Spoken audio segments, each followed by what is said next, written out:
Hello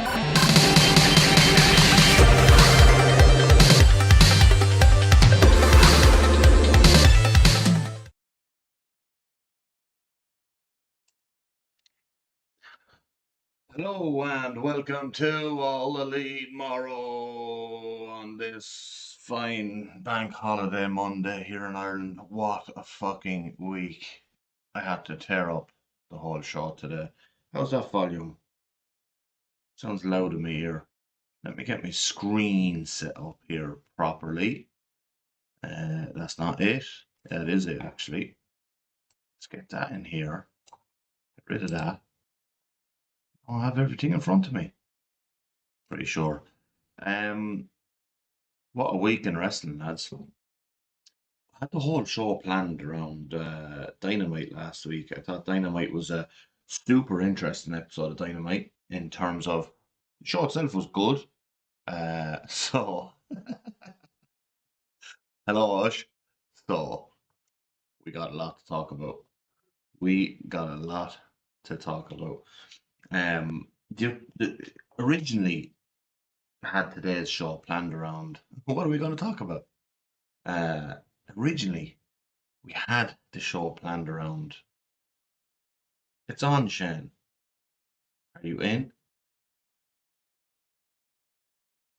Are you in, Shaz? It's on. It says it's working.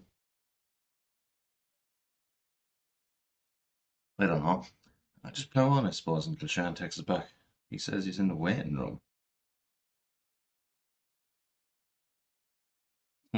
Originally, the show was planned around the G1 and Dynamite last week, and a little bit on the Seth Rollins stuff. Yeah, Shan's there, he's laughing. Shan's is part of his ratings war against me. If you haven't seen it already, it's only out a couple of hours. Our latest episode on the pod, the Wrestling Fan Wrestling Show, featuring Shaz Beef, Kieran Dunphy, and me on Elite Morro talking about WWE Unreal. And Shane is in. Hiya, Rob. Doing well. Shane is worried about All Elite Morro's ratings overtaking the main pod. So he's doing everything in his power to sabotage me. So he dropped the latest episode of Wrestling Fan Wrestling Show 2 hours before I go live. What does that tell you? And also, he never turned on my camera. So he came up with a little cartoon version of me and Dunphy. We all know what you're doing, Shane. We all know what you're doing. David Ayer's very interested in this episode of All Elite Morro.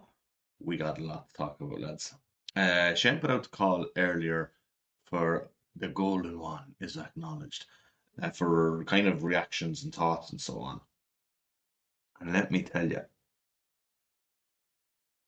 it's all about one topic. It's all about one topic. Cancelling the post-show pressures. This is Oshin Mac. Cancelling the post-show pressures at the day they bring back Brock is the most typical modern WWE thing. Fucking right it is. Mark Dowd loved the main event. Best Cena match since he has been back. Brock coming back sours it though. Yep. That's Mark. Ush O'Reilly then. Both nights had a mixed bag of good and not good moments, but their endings were holy shit. What, Ush again, what the actual fuck just happened? Then, I can't read that name. It's Michael. Yeah, Michael. Do we even need Brock? I'll get into that. I don't think we do. I'm happy to see Brock the wrestler back on TV, not the human being. Risky PR move. That's double C. Call. Certainly a risky PR move. Let's just start with the Brock Lesnar shit. This, in my mind, is a fucking insane decision. Absolutely insane. Firstly, they don't need Brock whatsoever. Like, who's really interested in Brock at this stage? He's 48 years of age. He's kind of done everything. They've gotten everything out of him that they could get. But I really believe that this is a soft launch for bringing back Vince on screen. Bring back Brock, weather the storm, and then I think we will see on screen Vince McMahon before the end of 2025. And like that is just fucking insanity. Look, Brock isn't one of the defendants in the Janelle Grant lawsuit, but he is heavily implicated. And the text messages that are a part of the lawsuit are very incriminating against him. He also has a history of doing other things related to women that would and should be considered an absolute no-no, such as revealing himself to Terry Reynolds. She didn't pursue that back when it happened in 2003, I think. JB says very, very bold move from WWE, bring Brock back. Glad to take Cena out of the title picture and Cody can move on to something new, ideally Randy or Drew. We'll get into Cody's direction a little bit soon. But yeah, I just felt this is such a bad look for WWE. Firstly, elevate your younger talent. You don't need to bring back a 48-year-old Brock. Secondly, fuck Brock Lesnar. Like, he's been outed as a pretty horrible fucking person. But this company no longer seems to give a shit. We just seen a whole fucking week-long media tour of Triple H hanging around with Trump and then showing that shit on screen at SummerSlam to the fans. They did it at SmackDown Friday, they did it at SummerSlam Saturday and Sunday. That shit was getting booed in the building, or stadium, as the case may be. It shocked me because all that went on, and when his music hit, one of the loudest pops that I've heard since Saturday night, it was crazy the pop that Brock got. I was a little bit surprised at that. I'm going to read out a little bit. This was only released in the last hour. Yeah, there's zero need for Brock in 2025. Damn fucking right, James. This is released in the last hour from Janelle Grant's legal team. For far too long, abuse was allowed to thrive under WWE's leadership. Instead of righting this wrong, WWE has done nothing to ensure those responsible are held accountable. This attempt to sweep misconduct under the rug will backfire. We look forward to the full set of facts, including those about Mr. Lesnar coming out of court of law where they belong. But in the meantime, we refer you back to Janelle Grant's updated complaint, which outlines in detail the abuse she endured by McMahon and others while employed at WWE. Strong statement from Grant's legal team. Yeah, fuck Brock Lesnar, fuck WWE, fuck everyone who defends this. It's complete and utter bullshit. There's no place for this dude in wrestling right now. If he gets exonerated to some degree in the eventual either settlement or what happens in court, then by all means bring him back. But that's not the case just yet, and it's just typical WWE. They give zero shits, and this feeds into a bigger narrative. So here's my thoughts. Yeah, fuck Brock Lesnar. I don't want to see him. I don't give a shit. He's not going to have a good match really with Cena in 2025, or a match worth talking about anyway. So yeah, fuck that guy. And also fuck this guy. This guy's the biggest coward in professional wrestling. It's absolutely insane. It's abundantly clear that they cancelled the press conferences in order to shield this fucking numbnuts from having to answer questions about Brock Lesnar because he is the worst presser performer in the history of fucking press conferences. This guy cannot do or say anything right. On Friday, he was defending Vince in a press conference. He's hanging around with Trump all week, blowing fucking water around the White House, all this. He's just an absolute numbnuts of a man. And like, why do we defend him? He can't book shit. He's also there on the post show. It wasn't a press conference, that post show that they do, where he's there, I think he was there with Big E and one of their interviewers, and he's saying like, oh, like John Cena's heel run was basically booked by John Cena. He's implicating John Cena and why does the heel run was shit. Like, you're the booker, man. Like, you're the fucking booker. Take control, like, you know. This guy drives me insane. Like, everything that's shit, he passes the blame to someone else. He's also very subtly blaming Cena for Lesnar being back. He's trying to put that off his shoulders. But this guy, when something good happens, he's fucking front center everywhere, taking credit for it. He's just a numbnuts, like gold of a man. There's nothing intelligent about him or nothing like I can't even speak. He's a fucking idiot. And Cotton Crow, don't know what's worse, the actual return or some of the laughable reactions from the fans with little to no media literacy defending him. That's really bad. But also, like Ariel Helwani is live at the moment and he's defending it. He's not bringing up any of the controversy. So it's the whole media atmosphere surrounding this is what's allowing this shit to happen. Um, Call no amount of bad booking has put me off WWE like the last few months has.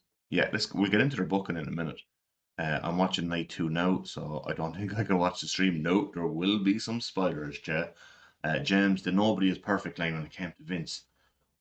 Like, Jesus Christ, me throwing up on the carpet after one too many's, yeah, is a nobody is perfect, not sex trafficking. 100% James. Um, yeah, like nobody is perfect. We're all human. Humans are complicated or something was his fucking line. And he said allegations are allegations. Like, just, we should have known 2 years ago when he said that fucking dumbass line about not even reading the lawsuit. It's like, dude, you're the head of fucking creative in this company and you're not reading the lawsuit by the previous head or against the previous head of creative about how he treated people within the company, particularly women whose career are now in your hands. Like, do Jay, yeah, we've been on for about an hour, so hopefully you'll be back in time. Yeah, he just like he needs to be way stronger in every way. He looks like he's weak in the booking room in the writer's room, and he looks now like he's weak on everything else. And that like who's really running this thing around the place? Like he's saying Cena's booking himself. Um Cena wants Brock back. Like, do you make any fucking decisions? Ah, guys and numbnuts. Yeah, into the booking now. This was a really fucking good match. Becky and Valkyrie match was great until they did the really dumb chair spot. Yeah, agreed. If you're anyone who watched last week, you'll know I wasn't a big fan of them doing another Becky Lyra match again so soon. And I thought the match suffered a little bit. I felt like they could have built to a bigger one, bigger blow off later. I felt like they packed that feud in too densely, too quickly. And I think the match then suffered. It also suffered bad placement on the card because night two became like, and we said this last week, uh, right here on All Elite Morro on Sunday night. We said we looked at night one and night two, and we were like, all the tag matches are on night one, and all the plunder matches are on night two. They needed to be like chopped and changed. And like last night was just plunder, plunder, plunder, plunder. Every match was another round of plunder. I thought it was really bad card layout. So by the time that Becky and Lyra were doing it, we'd seen a million and one fucking crazy spots already. And it really suffered their ability to get over coming after like a multitude of spot fests. Um, and yeah, I thought they were kind of screwed by their positioning on the card. Uh, I'm interested in see what you guys in the chat think as well about it being two nights. It didn't feel like they had enough juice on the card to make it two nights. It's going to see Cody. I actually thought that this was a very fucking excellent match that just went maybe like 6, 7 minutes too long. Like it's your typical WWE main event in terms of structure with like the big moves and the kickouts and stuff. And a lot of people complain about that. I don't mind that. I kind of like those type of matches sometimes. Um, but like seeing a kicking out of eight AAs, I thought that was funny. Or not seeing a Cody kicking out of eight AAs. I think it was eight or maybe even nine. Um, yeah, I thought this was a really good match that just went a few, like maybe 6 to 7 minutes too long. I thought it was Cena's best match, maybe since the AJ match at 2017 Royal Rumble. Is there another one after 2017 Royal Rumble match with AJ that was as good as this? I don't fucking think there was. Like this might be his best match in like 8, 9 years. David Ayer's 2 night pay-per-views aren't for me. Many I understand, the other ones not so much. I'd agree with that. Sean tried to watch night one and that tag match with Roman was so boring and just that was a fucking shit match. I was really disappointed with that because I thought that Bronson and uh, Breaker would feel hotter in the arena, like feel like they had more juice. But it didn't. And like again, it was just kind of like nothing happening. Jay, okay, he's okay with the 2 nights, but the way they split the matches was not yet. Jay, terrible match split. Um, Kieran Dunphy, this guy knows nothing about wrestling anyway, but let's just read what he says. I liked Lyra Becky a lot, but I didn't watch the event in order, so I hadn't seen Spotfest prior to it. Yeah, yeah, probably you will have the most enjoyment possible out of that match if you watched it like on its own in a vacuum. Both main events are great up until after the bell both times. I might be coming in with a hot take on the other main event. Um, Thought it was a standalone excellent match. Fair. Was easily seen as best match since the retirement tour started, but 100% went on way too long. Yeah. Best thing about the Roman match was Brand's song. Oh, well, what about Roman's teeth there, David? I thought the best thing about, do you know the thing I will say about Roman? It's really weird, and this kind of hurt the match, in my opinion. A lot of times when big name wrestlers go away, and we can use the example of Brock for ages, for many years. Obviously, fuck that guy now, but you take all those years where he was going away and coming back, and he was being used like in that special attraction role. Brock felt special every time he came back. Did Roman feel special coming back here for this match? To me, he didn't feel special. I don't know if that's him or if it's just the way WWE built the match or whatever. Nothing felt special about Roman, and it hurt the match. I thought like he looked in tremendous shape, and I thought he actually worked harder than he did a lot of his previous matches. Um, but he didn't feel like he had the same like I hate this word, but aura. It didn't feel like this spot and match warranted Roman Reigns, and it brought him down to the level rather than elevating the others up to his. That was nearly the most disappointing thing for me in that one. Uh, but my God, his teeth are just incredible. Also feel like they've killed a lot of the momentum Breaker and Bronson had 100%. And like I think they felt they could beat them there. Because like Roman's gone again now for at least 3 months. He's flying this week to Australia where they're shooting the Street Fighter movie. Which is weird because Cody's in that as well. And I thought maybe that's why Cody mightn't win here. Putting the title back on babyface Cody is 100% correct decision. Like 100% correct decision.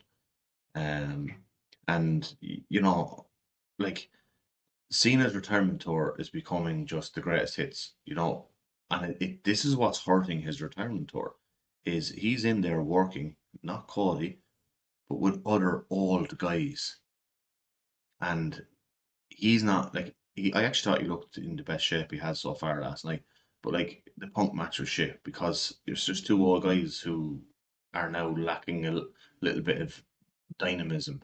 Like you nearly need one of them in there, and we're just getting lesser versions of previous John Cena matches. Um, the Randy one that was shit as well, and the Brock one is going to probably be shit too. Um, but let's go on to this because I thought here's my hot take, right? I didn't think the Punk Gunter match was good. I thought that it didn't really have much chemistry, and I thought that Punk was gassed very, very early in the match. Um, I want to hear what your thoughts on it. Am I wrong? I don't think I'm wrong here. I thought this is one of the worst Scunter matches I've seen, and I thought they didn't have great chemistry, and I thought Punk was fucked after about 10 minutes. And I'm wondering, have I brought this up earlier in the year when we were predicting WrestleMania on the pod, and I thought, like, I made the point that Punk at his age only has maybe a couple of good years left. And like that's nothing he can do about it. It doesn't hurt his legacy or anything like that. The guy's just getting fucking old. And I wonder, are we now at that point where has the balance tipped? I thought this was a poor match. Sean says Cena's heel turn is one of the most pointless things that ever happened in wrestling, especially in that level of storyline. Yeah, I agree. It literally, there was not one thing gained out of Cena's heel turn. That's not a hot take. Punk has done at that level, has been since his AEW run. He was very hard to watch even back then. He gets by in gimmick matches. Yeah, like I suppose his gimmick matches have been his best matches. I just think we've hit the tipping point now, and he's officially a little bit old. He looked gassed, Punk did, and he's still good. But when he looks gassed, things can get sloppy. Yeah, and like sometimes the sloppy stuff is cool with Punk. I just wonder about his ability now to do like 30-minute main event singles matches. Um, and like he's such a compelling character and great storyteller that he'll get away with it for a while. Um, Kyle Crowe, I personally enjoyed the match, but Punk looked like he was crocked very early. He's a shade of his former self physically and character-wise in AEW. Yeah, we discussed that on this week's review of WWE Unreal as well. I mean, don't kind of the opinion in some ways that a little bit of the spark that makes him who he is gone. I don't think Gunter needs a break too yet, getting a tiny bit still. Good timing to see him go off for a bit of surgery. This is borderline promotional malpractice. Gunter's booking has been utter dog shit for the guts of about 12 fucking months now. You got something incredibly special with Gunter, and you've booked him like shit for 12 months. Shane is in saying, I am wrong, so wrong. I assume that's about Punk because he loves Punk so much. But sorry, Shane, I'm never wrong. I'm just early. I might be the first one, well, not the first one, but I think Punk might just have tipped in officially to maybe being a little bit washed. That's sad. They should have done more to him. It didn't look like a proper fight because you had fucking Gunter throwing stomps 7 fucking feet away from Punk's head. If it looked like a fight, Gunter would have kicked him properly. Um, so yeah, I was disappointed with the Punk match. Now let's get into the real thing here. When it comes to Triple H's booking, Triple H is doing the style of booking that everyone accused AEW of doing. A Gunter Hangman feud would be fucking perfection because they'd actually hit each other really hard and it'd be deadly. It's two guys who can do that.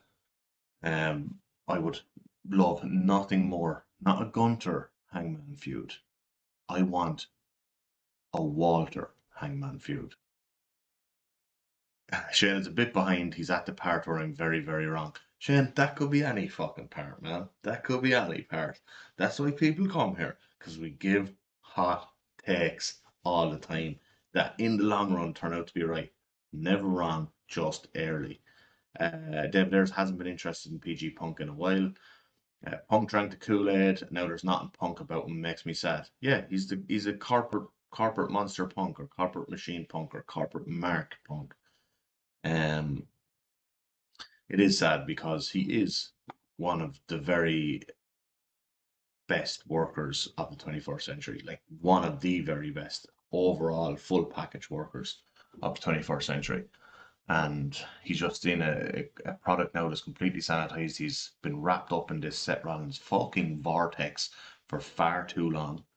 Uh, Carl would have liked Punk and Gunter to be more vicious, yep, but I felt like they've low-key had him on a humiliation tour. It's still WWE at the end of the day. Yeah, we spoke about that, I think. What was that? After the Saudi thing.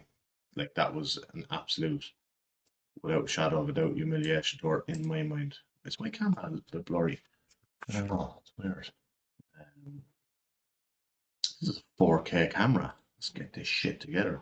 Uh, ROH and TNA Punk was incredible.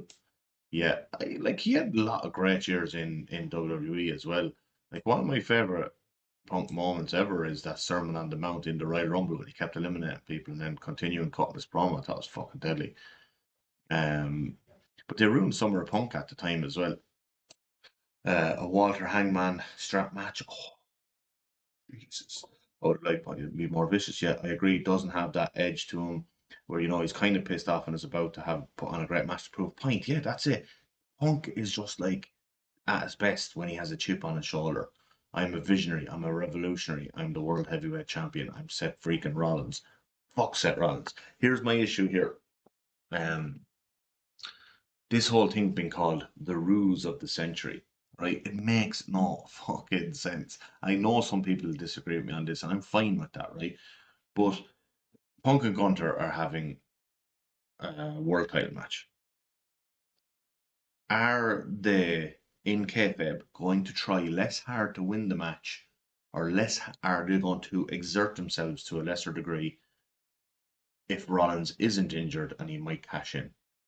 It's not going to change anything about how they apply themselves in a world title match. They're still going to give it their all, and they're still going to be um, a weakened version of themselves at the end of the match. Nothing changes about what Punk and Gunter would do in that match had Seth Rollins not been injured. Uh, that's the first part. The second part, this whole thing is supposed to be some mind games that Rollins was using to get over on Punk.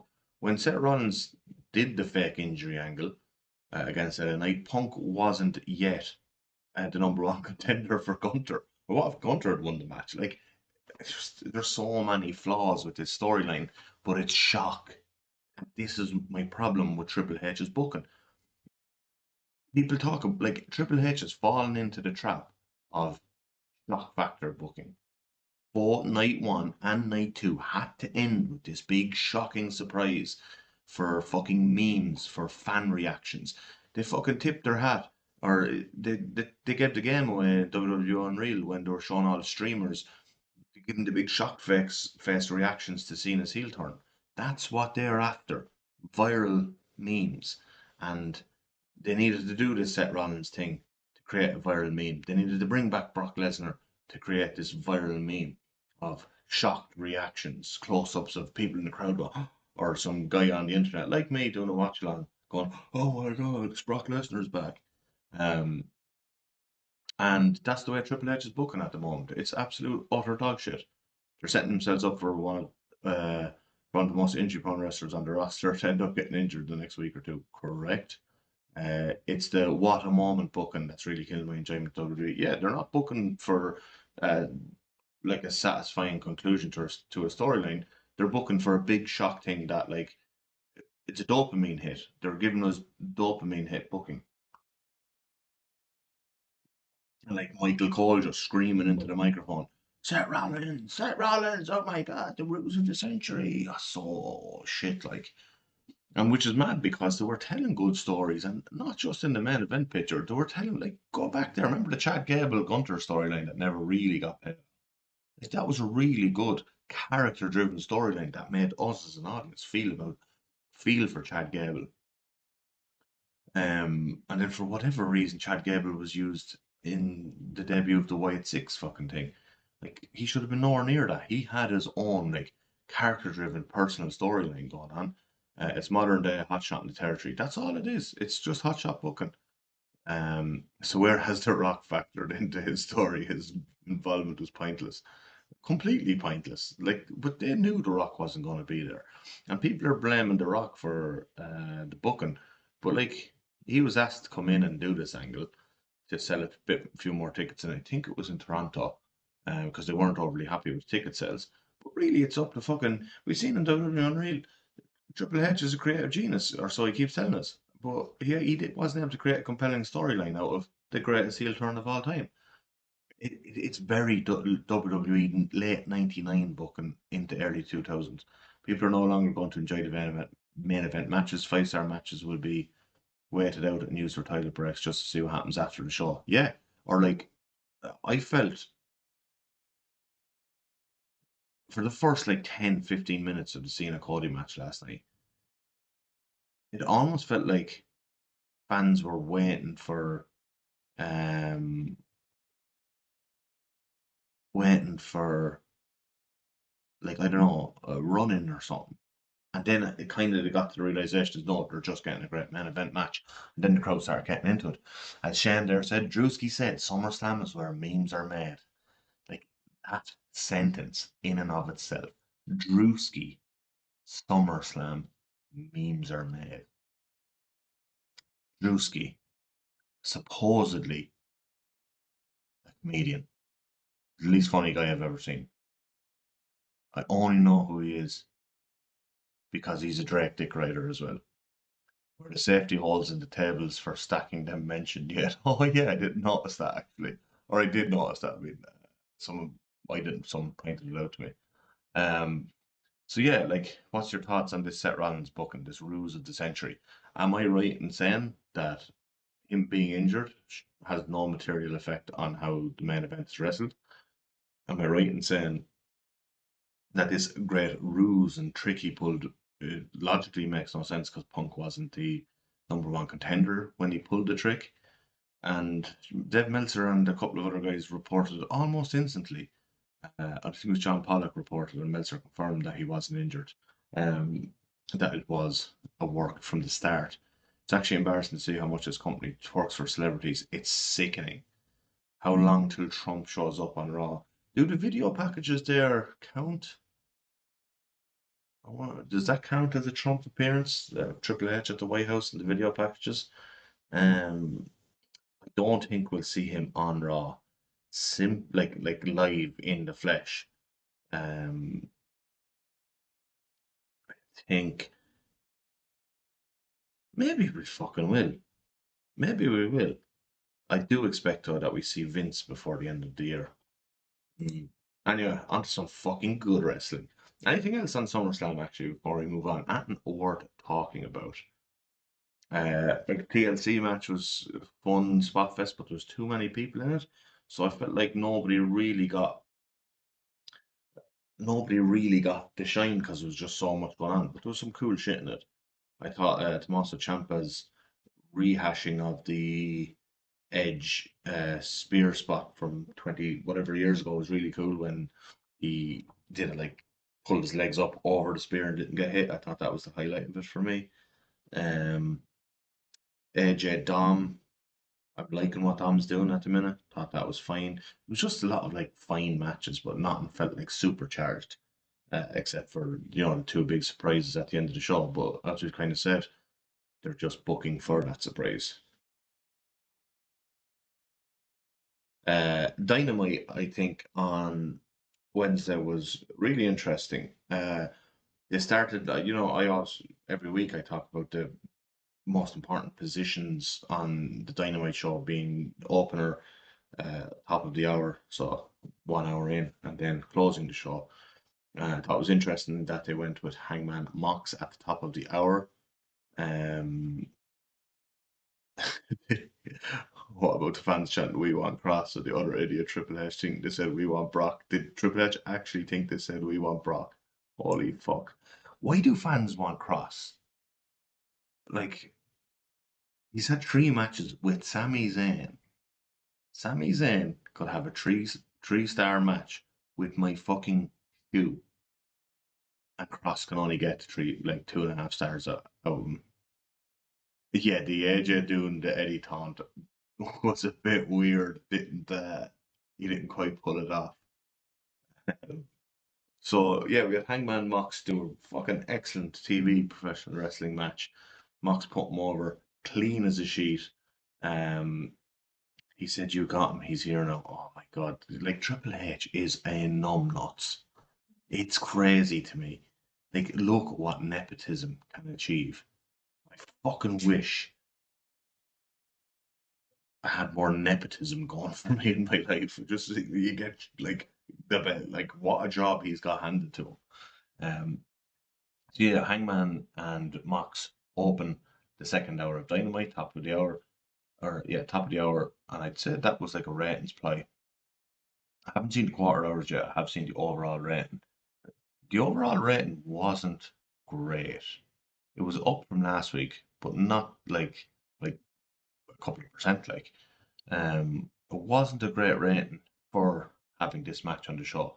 Now, if we look into it further when the quarter hours are out, and see if their quarter hour did a big bump, then it was a success. But I would say the overall rating for the show wasn't a great success, which is a little bit worrying 3 weeks into Hangman's reign. Now, I didn't expect him to like start making massive moves on the numbers on the weekly ratings instantly. I thought that'd be a more of a slow, gradual thing. I did think we would see like 5-6% boost. What we're seeing really is like a 1-2% boost, which things are moving in the right direction, but a little bit slower than you would kind of want it to move. The match was incredible, and the fact it was in the middle of the show made me think there was actually a chance Mox would win, and a big story from it. Smart move there as well. I curse my dad every day for not being a millionaire. Yeah, me too. Life would be so much fucking easier if we're just like born into a mega rich family. Um, but yeah, I did think like the placement of this match in the middle of the card. Kieran is a lovely hat, isn't it? Um, yeah, it's mine. I own this hat. Uh, Thank you for pointing out how nice my choice of hat was for tonight. Uh, a couple of reasons why to put it here. One was for the rating to try and capture a changing audience at the top of the hour. Second, I think it gave off a few different ideas that this could go very long was one of them. Like, oh, settle in, we could be in for a long match here. Or that, oh, it's not finishing the show. Fuck, is Mox winning? No, I never thought for a second Mox was winning. I believe that because Mox tapped at the pay-per-view, he was now going to eat the pin, so that Hangman would have beaten him by submission and pinfall, and definitively declared himself as the ace of the company, the top guy. Yeah, superb professional wrestling match to start the show, and the show ended with MJF beating down Briscoe, and that's going to, I think, main event this week's MJF versus Briscoe.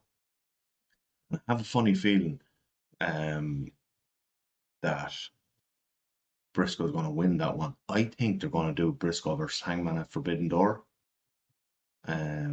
for some reason, and that they're going to do MJF versus Hangman uh, all out. Probably Toronto would be a really good place for that match. I think it would move a lot of tickets, even though tickets are doing very well for that show. It's Dynamite that's kind of struggling for tickets in the coming weeks, not in their 2300 arena thing that they're doing next month. But in the couple of Dynamites in between, Cincinnati and places, they're not selling great tickets. New York, they've sold good tickets for. Philadelphia, they've sold good tickets for. Uh, so I think they're going to go Hangman versus Briscoe at Forbidden Door, and then MJF versus Hangman probably all out. I think people might be more interested in Hangman Briscoe and MJF going forward, and that would probably boost ratings. I think so. Like MJF is a proven ratings draw. He has in the past moved ratings. Hangman isn't like a proven major ratings draw. He does move some numbers, not to MJF's extent. But I think so putting the two of them together in that program, and I think having Mark Briscoe adjacent to that is good for him as well in terms of it might actually build Mark Briscoe into more of a bigger draw on TV. Mox put Hangman over big time, tapping out and then eating the pin. That's how you make stars. Yeah, brilliant. Like to lose both ways. Tap out his pay per view, eat the pin on TV, and like he could not have done more to put over Hangman. Um, as the new top guy and the new main star in the company. My favourite part of Dynamite was this though. I thought this was sensational. Show opening with the Bucks versus the Outrunners, and the Bucks getting the jobber entrance along with the graphic that says a talent name. Fucking brilliant. And they went on to have a fairly good match as well. A few chats in there. As someone that's going to Forbidden Door, I'd rather see Hangman Briscoe over Hangman MJF. Yeah, Hangman MJF had a great match to start the year, but I'm actually really intrigued. I think Hangman and Mark Briscoe could have like a fucking potential match of the year contender. Like both of those guys are fucking crazy maniacs. And you put them in together, I think you could have an incredible match. Um, there's also so much more to MJF the Hurt Syndicate. People are taking that interaction far too seriously. I wonder, yeah, where that's going. I always thought that it would end up with MJF creating his own heel faction and turning the Hurt Syndicate face, because the fans in some ways are kind of turning the Hurt Syndicate face anyway. Um, so it's weird that MJF was going around with them when the fans are cheering, like, we heard people, all that stuff. It's funny though, MJF, he was in Arena Mexico on Friday in CMLL. He won the light heavyweight title from Averno. Um, and he called out, so obviously they're still doing the Mystico thing. It appears that that's going to be at Arena Mexico and their anniversary show. Um, but also, I think it might lead to a Pinnacle reunion as well, Sean, actually. I think that's where it's going. I think he sides with, I think he helps FDR beat uh, the Hurt Syndicate for the titles at Forbidden Door. Um, but yeah, and MJF cut like a deadly old school promo backstage after his match with Averno in Arena Mexico on Friday. And he called out Sandokan Jr. And Sandokan Jr.'s character is basically a pirate. So I was reading, someone posted online, I can't remember who it was, that MJF is now feuding with a chicken farmer, Mark Briscoe, a pirate, and a cowboy. It's like fucking professional wrestling is just brilliant. MJF feuding with a chicken farmer, a cowboy, and uh, a fucking a pirate. The Bucks are amazing. They completely get it. This is the best version of the Bucks we've had in about 2 years, probably. What a great way to move out of the founding fathers slash EVP gimmick. Um, sometimes like gimmick changes and stuff can be clunky, um, but this is just such a sensational way. And also, I think this is a subtle dig at Cody Rhodes. Because Cody had gone on the media rounds early in the week, um, talking about his exit from AEW. We could do more on that another night, actually, perhaps. Um, but there was a graphic for a Cody Rhodes title match before where WWE put it up and they fucked it up and just said talent name and like women's tag team champion and it's a picture of Cody Rhodes, or it's Cody Rhodes in the ring with the belt at the time. Into the G1. So a lot of went down G1 this week. I actually somehow managed to catch up despite the fact that Shane made me watch 5 hours of that absolute horseshit WWE Unreal. But I've caught up. We're coming in now to kind of the closing stretch. Most people have 3 matches left. And the groups are looking fairly tasty. If you look at Block B, like everyone's on 8 points. I feel like the 3 that are going to qualify there are going to be Takeshita, Zack Sabre Jr., and Shota Umino. Um, Drill has had a great tournament. We've had some really good matches recently. There's a cat running around on my roof. I don't know if you can hear that. Little bitch goes up there sometimes. Um, so yeah,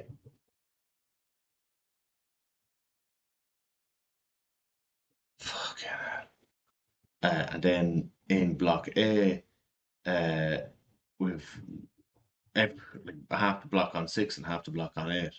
I think we're seeing Finley make his big comeback. He was on 2 for a long time. He started storming back, picking up big wins.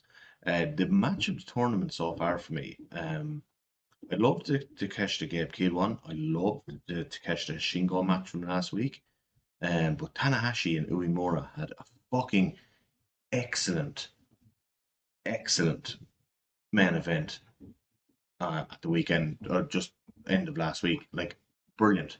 Ruse of the Century to be a big episode on the season 2 of Unreal. 100% Dave. Triple H is going to be there filleting himself about he's a genius for the Ruse of the Century, and they worked the dirt sheets and all this. Like, it actually felt like SummerSlam was booked with WWE Unreal Season 2 in mind. Look at all these big moments we created.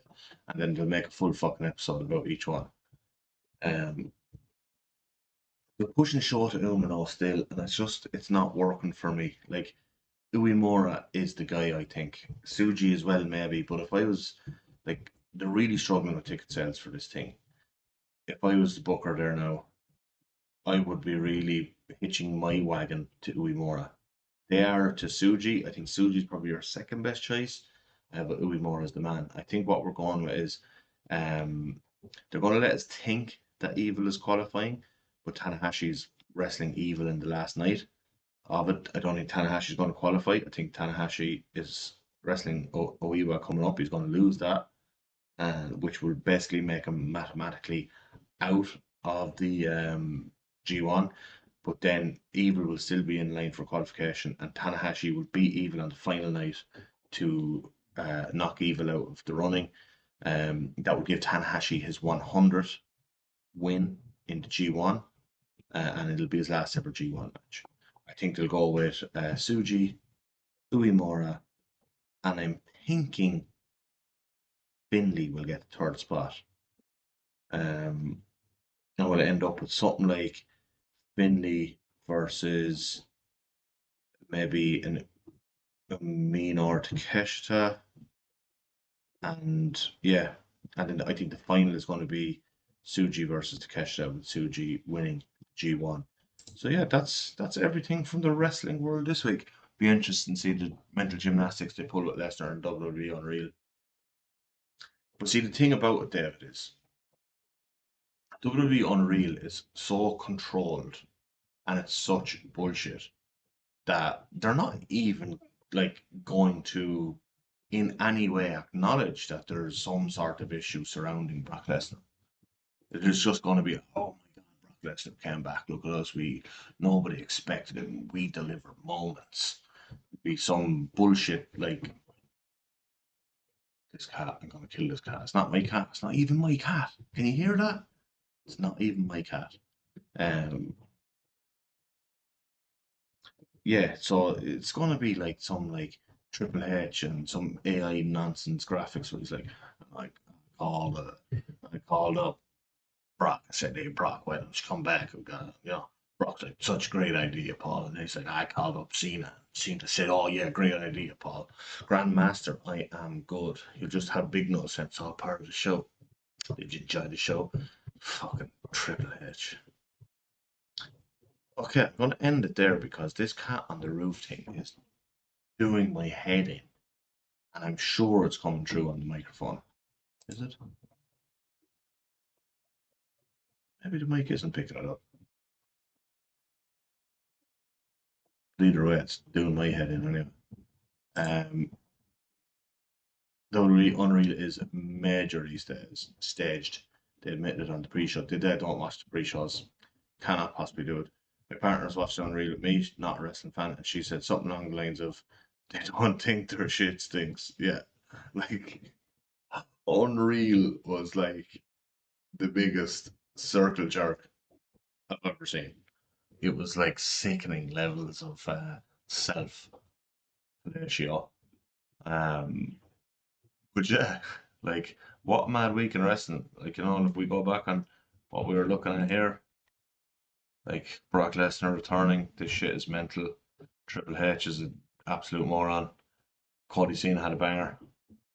Um, Seth Rollins shit is nonsense. Hanger and Mox did it again, banger. Young Bucks still really funny. And the G1, loads of shit went down this week. What I will say, I'm going to stick out a few plugs here now as well for the channel. Follow me on Twitter at Marman, Morrman. I'm doing a project related to the channel. I'm watching and reviewing 100 Misawa matches, going back to 1990. So I'm watching like 100 Misawa matches from 1990 to 2009. So 19 years of his career. And I'm documenting it on Twitter initially, but then I'll also make a video about it here when I'm finished it. I think it'll be quite a long video. Probably won't be a live one, I'll just make a video and release it. Also, we did our WWE Unreal podcast review of Unreal that released at 6 p.m. today. Highly recommend watching that. I think we did a fantastic job reviewing it, if I may say so myself. And yeah, let us know what you want to talk about next week. We'll probably be back in the regular slot of Sunday night 8 p.m. Although we had a lot of concurrent viewers in that here tonight, so I'm wondering, I don't know what's better. Is it Monday or Sundays? I don't know. Either night works for me, really. Yeah, our WWE Unreal pod is live now. Check that out. Thanks a million to everyone for coming in here with comments and questions and just watching wrestling is way better when you get to talk to people about it. Whether you agree with those people or not. Like me and Shane disagree on essentially everything wrestling related. But he's still one of my favorite people to talk wrestling with. So don't be afraid to come in here and disagree with me as well. I don't wish to become single. I wasn't putting her through that. Fair. Must get your thoughts on the new Hayabusa. Yes, I actually watched a couple of his matches recently. Um, Fucking deadly, yeah. Shane also released a video on booking Finn Balor to win the world title, how he would do it. And honestly, it's like the one he did on when he had Bo Dallas win the Royal Rumble and go to main event WrestleMania. The uh, Finn Balor booking one he did, where he books Finn Balor to win a world title, was fucking excellent. And it finished at SummerSlam, and it was 100 times better at SummerSlam. So check out the Finn Balor video as well. Thank you, everybody. And Sean, I'll do maybe a review of a couple of Hayabusa matches, the new Hayabusa matches next week too. Thanks a million, everyone, for checking in. I'll see you guys next week. Like and subscribe and all that good stuff.